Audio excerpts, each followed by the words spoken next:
નમસ્કાર વિદ્યાર્થી મિત્રો, શ્રી અને શ્રીમતી પી.કે. કોટાવાલા આર્ટ્સ કોલેજના ઇતિહાસ વિભાગ દ્વારા આપ સૌનું હું હાર્દિક સ્વાગત કરું છું.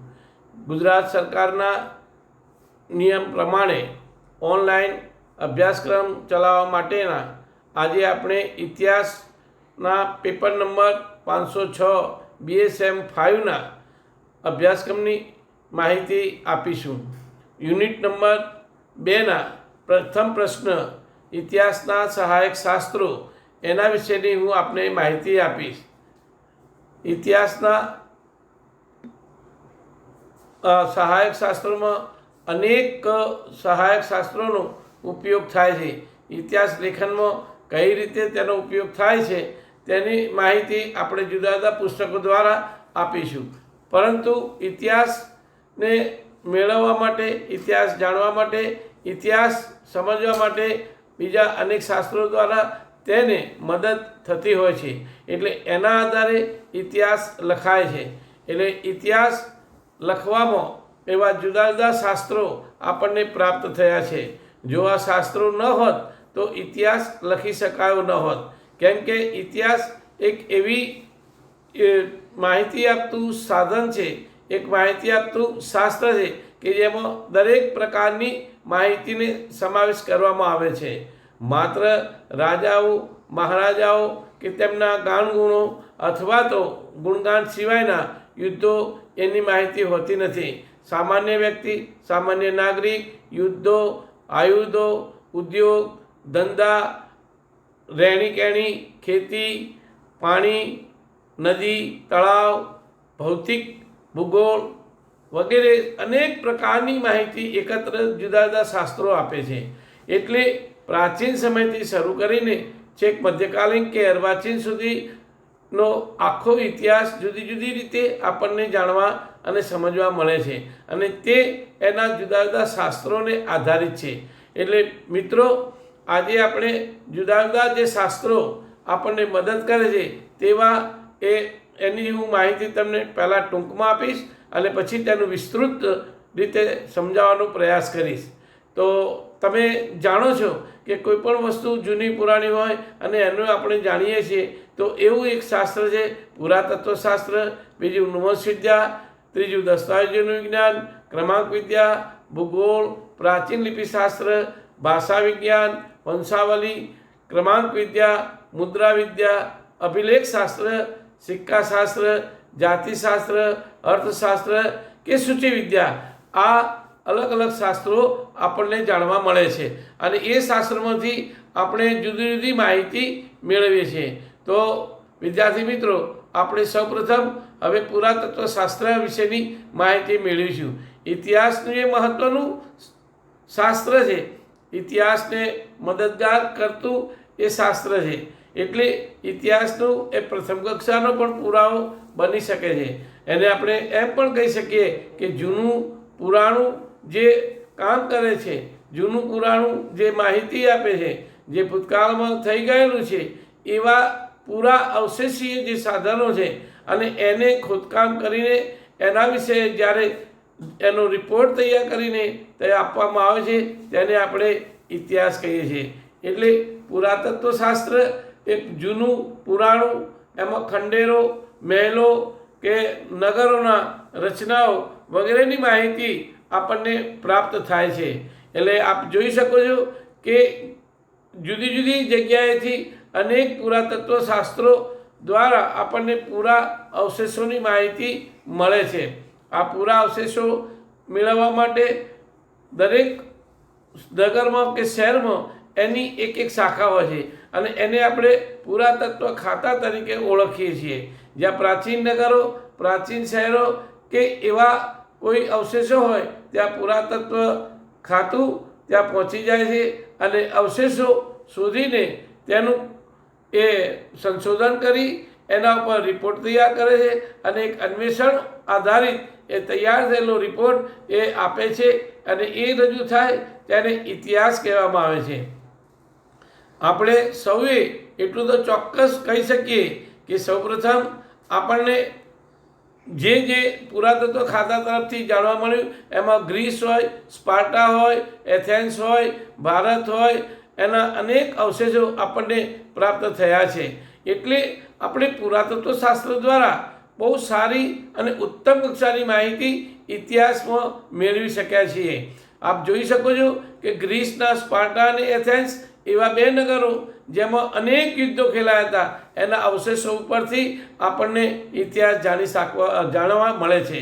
એવી જ રીતે કવિ હુમરે ઇતિહાસ લખ્યો, હેરોડોટસના વર્ણનાત્મક ઇતિહાસ આધારિત એને રજૂ કરવામાં આવ્યો અને પરિણામ એ આવ્યું કે એ જે જૂના અવશેષો હતા એ અવશેષોને એકત્ર કરીને એના ઉપર ઇતિહાસ શોધી કાઢવામાં આવ્યો.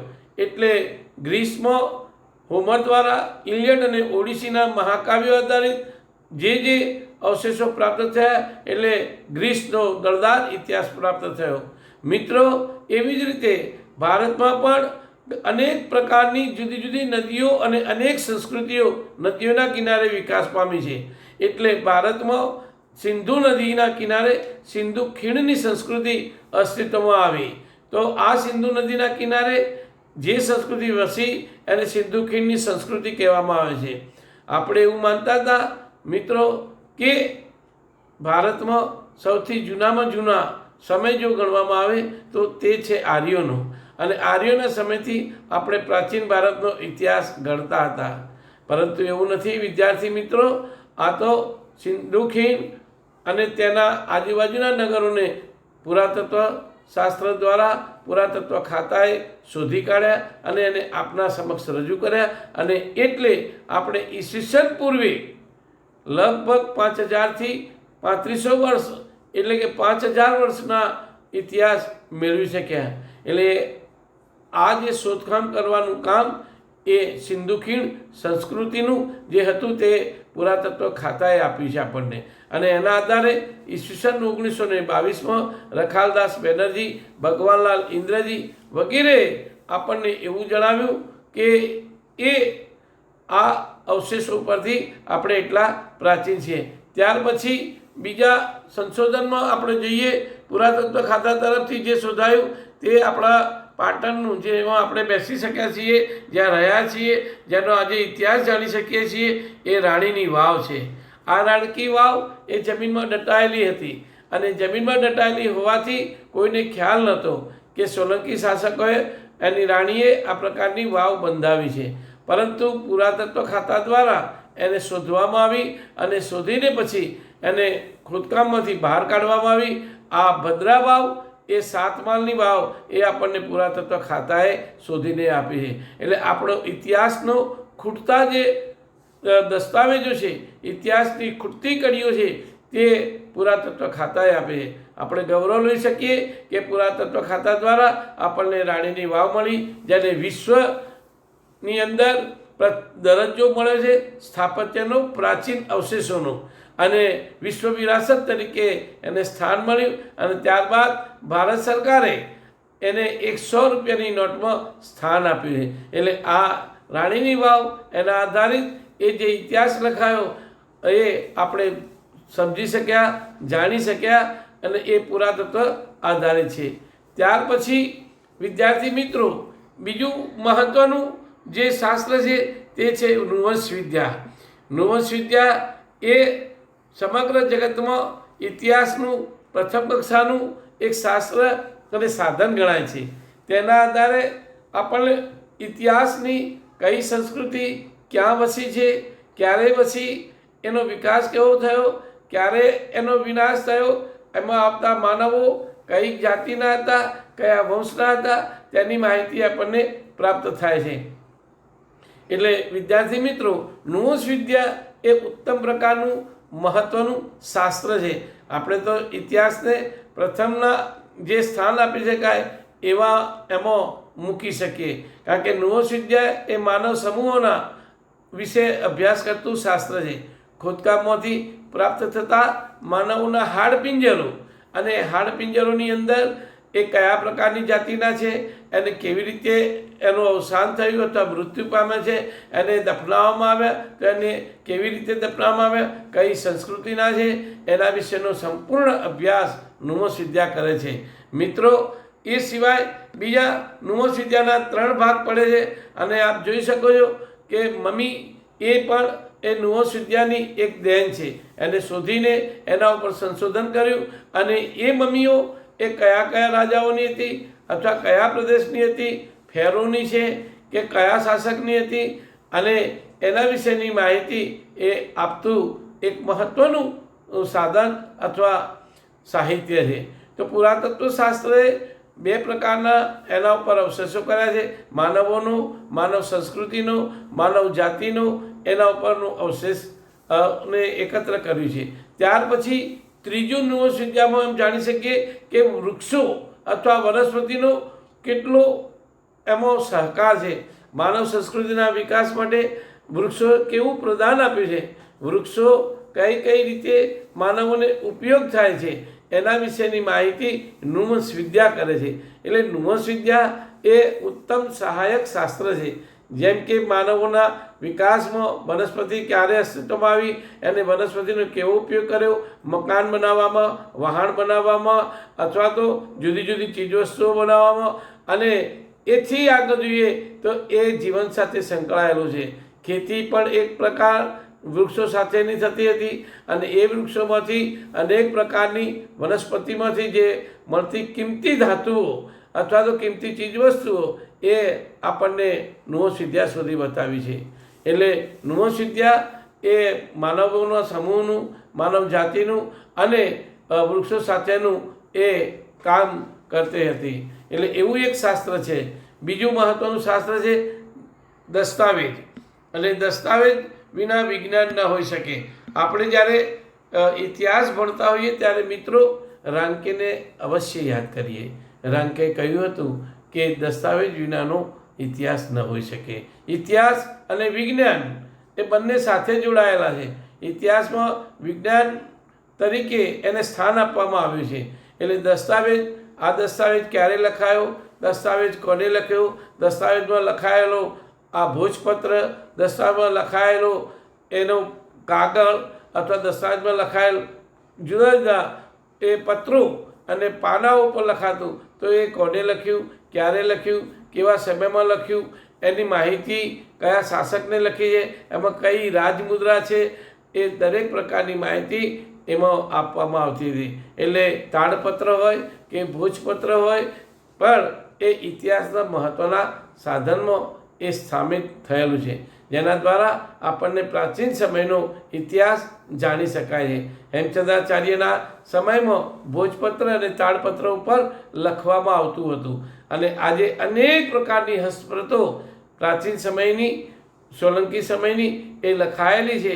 એ હસ્તપ્રતો એ બધી જ ભોજપત્ર અને તાડપત્ર પર છે.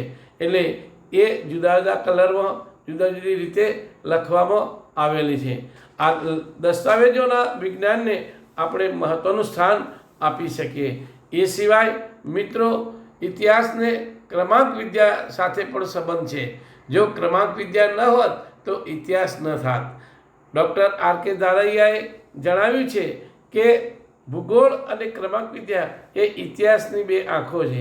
એટલે ક્રમાંક વિદ્યા દ્વારા ઇતિહાસને એને સ્થાન આપી શકાય નહીં. કેમ કે ક્રમાંક એ એક પછી એક ક્રમ આપતું, ક્રમાનુસાર, જેને આપણે અનુક્રમણિકા પણ કહી શકીએ કે ભાઈ પ્રથમ આ બનાવ બને તો બીજો આ બનાવ બને છે, ત્રીજો આ બનાવ છે, એમ બનાવને ગોઠવવાનું કામ ક્રમાંક વિદ્યાનું છે. એટલે જ ડૉક્ટર આર.કે. ધારૈયા સાચું જ કહે છે કે ક્રમાંક વિદ્યા અને ભૂગોળ એ ઇતિહાસના 2 મહત્ત્વના અંગો અથવા આંખો છે. ત્યાર પછી બીજું મહત્ત્વનું છે તે શાસ્ત્ર છે ભૂગોળ. વિદ્યાર્થી મિત્રો, તમારા, મારા અને સમગ્ર સમાજ કે રાજ્યના કે નગરના દરેકની સાથે ભૂગોળ જોડાયેલું છે. ભૂગોળ એ જે તે પ્રદેશના લોકોને એના વાતાવરણ સાથે એ તૈયાર કરે છે. ભૂગોળ એ વર્તમાન સમયથી શરૂ કરી છેક આધુનિક સમય અને પ્રાચીન સમય સુધી આપણને એ જોડાયેલું રાખે છે. જમીન, પાણી, ત્યાર પછી વાયુ, વરસાદ, નદી, તળાવ, સમુદ્ર આ બધા એની સાથે જોડાયેલા છે. એટલે ભૂગોળની સાથે માનવ સમૂહનો વિકાસ થયેલો છે. જ્યારે જ્યારે માનવ વસાહતો વિકસી છે, જ્યારે જ્યારે સંસ્કૃતિઓ વિકસી છે, તે નદીના કિનારે વિકાસ પામે છે. આ નદીઓની અંદર પાણી રહેતું હોય તો જ માનવ સમૂહો જે તે નદીના કિનારે રહ્યા કરે છે. એટલે અહીં ઘાસચારો મળી રહે, પાણીની સગવડ મળી રહે, ઉદ્યોગ ધંધા માટે સગવડ મળી રહે, વેપાર કરવા માટે વિદેશમાં જવા માટે પણ સગવડ મળી રહે. એટલે એ પ્રમાણે ભૂગોળ જીવન સાથે સંકળાયેલું છે. ભૂગોળમાંથી વાતાવરણ એ પ્રમાણે માણસોનું જીવન તૈયાર થાય છે. જેમ કે ઉત્તરે હિમાલયના વસતા લોકો એ ઊંચા, મજબૂત અને ખડતલ છે, કેમ કે ત્યાંના લોકો ત્યાં ઠંડા વાતાવરણમાં રહે છે. મધ્યમાં રહેતા લોકો એ સૂર્યના સીધા કિરણોમાં રહે છે, અથવા તો જગતની અંદર જ્યાં સૂર્યના સીધા કિરણો વહે છે ત્યાંના લોકો એ રીતે પોતાનું જીવન ગાળે છે. અને કપડાં પણ લિમિટેડ અથવા તો જરૂરિયાત પૂરતા જ પહેરતા હોય છે. એટલે ગરમીના કારણે એમનું સમાજ જીવન, એમનું રાજકીય જીવન, એમનું ધાર્મિક જીવન, એમનું ખેતી, વેપાર, પશુપાલન આ એ પ્રકારે વિકસેલું છે. એવી જ રીતે ઠંડા પ્રદેશમાં વસતા લોકો એ પણ એ રીતે જીવન જીવે છે. આ સિવાય દરિયા કિનારે વસતા એવા લોકો કે જેઓ વેપારી છે, તો એમનું જીવન પણ એ પ્રમાણેનું છે. જ્યાં ઓછો વરસાદ પડે છે ત્યાં રણ, જેમ કે સહેરાનું રણ છે, આપણા ગુજરાતમાં કચ્છનું રણ છે, તો આ રણ વિસ્તારમાં પણ વસતા લોકો પોતપોતાની રીતે જીવન જીવે છે. એટલે ભૂગોળે માનવને તૈયાર કરવાની એક મહત્ત્વની આપણને પ્રણાલિકા આપી છે. ભૂગોળ દ્વારા માનવ તૈયાર થાય છે, ભૂગોળ દ્વારા વનસ્પતિ બને છે. એવી રીતે કેમ કે જુદી જુદી જગ્યાએથી કોઈ જગ્યાએ કચ્છ કે શહેરના રણમાં ખારેક થઈ શકે છે, તો દરિયા કિનારે નાળિયેર થઈ શકે છે. એવી જુદી જુદી જમીનો જ્યાં ફળદ્રુપ છે ત્યાં ખેતી થાય છે. નદીના વિસ્તારોમાં, કાંપવાળા પ્રદેશમાં અનેક પ્રકારના સારા પાક લેવાય છે, પશુપાલન પણ થાય છે. એટલે વિદ્યાર્થી મિત્રો, ભૂગોળ સાથે માનવનો બહુ મોટો નાતો રહ્યો છે. એટલે જે ભૂગોળ એક મોટું શાસ્ત્ર છે અને ભૂગોળ સિવાય માનવીનો વિકાસ થઈ શકતો નથી. એટલે ભૂગોળ દ્વારા આપણને સમગ્ર જીવનની માહિતી પ્રાપ્ત થાય છે. તો વિદ્યાર્થી મિત્રો, આપણે હવે આ પ્રથમ ટોપિકમાં પહેલાં બીજા યુનિટનું જોયા પછી હું આપ સર્વને ખૂબ ખૂબ આભાર માનું છું. Thank you.